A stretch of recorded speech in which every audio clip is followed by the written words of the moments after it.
Nobody can grasp New York. It's beyond everyone's ability to both comprehend it and visually feel comfortable with it. It's beyond the facility we have in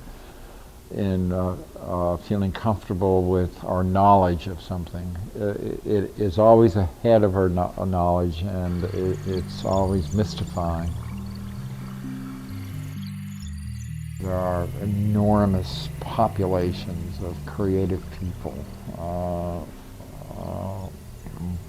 walking around the streets and operating in the city. You'll never, ever get to know even a small percentage of them. They're continents. So, and art is international. It's global. It's not just New York. It's China and Russia and Canada, and it's just an enormous amount of creative people. And sometimes you get the feeling that because a lot of the people that are exposed to the media or in the media are in the media quite often. So you get the feeling that there's only so many artists, but the truth is there's just much more than what even you're aware of through constant media attention.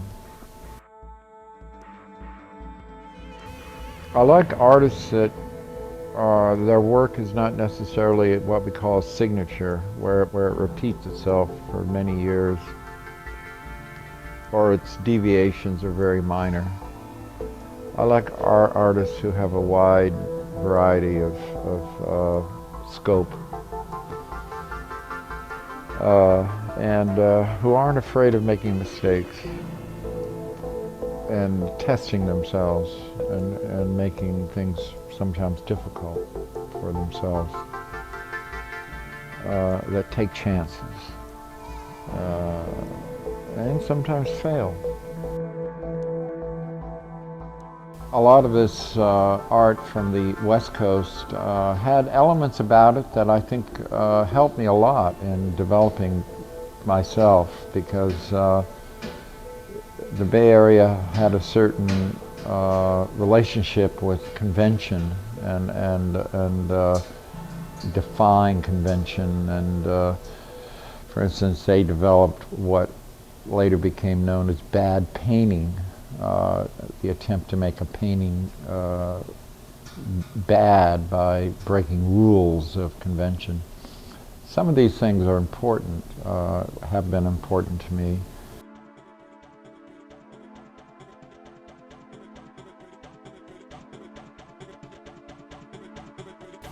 The work that I still respond to a lot, although it didn't last forever, was the early conceptually based work, the body art, land art, because that's when I was younger and things were more strenuous then.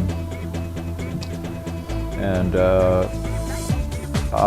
being involved in that early generation of conceptually based work is important, because conceptually based work is still relevant. It's been lasting a long time. It's still interesting. It still seems to be providing a lot of stimulus to people, to artists, even though painting has occurred often in attempts to overshadow it.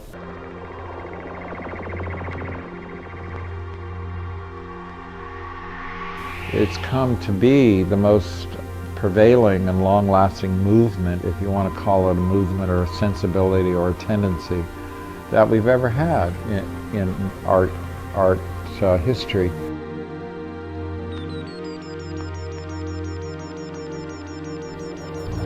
About 10 years ago, I was fusing common objects or common things, sometimes an animal or an electric stove or an electric iron or a table or a chair, with psychological aspects. I would kind of marry these two things together.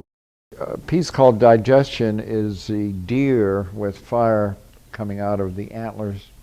It's an animal, but it's an animal kind of functioning almost like a a furnace or a chimney. So it's kind of burning fuel. This is something that animals perhaps do, but not in terms of flames jetting out of their bodies. So I use all kinds of situations and materials. Explosions certainly would interest me, dealing with material and methods of changing the condition of material, the forces, the power. Power always interested me. The recent work does bring art into the public. It takes it out of the museum and brings it into the public. It's architectural, corporate, big. Takes years to do. You have to collaborate with many people. It's like a business. You know? You're like an architect.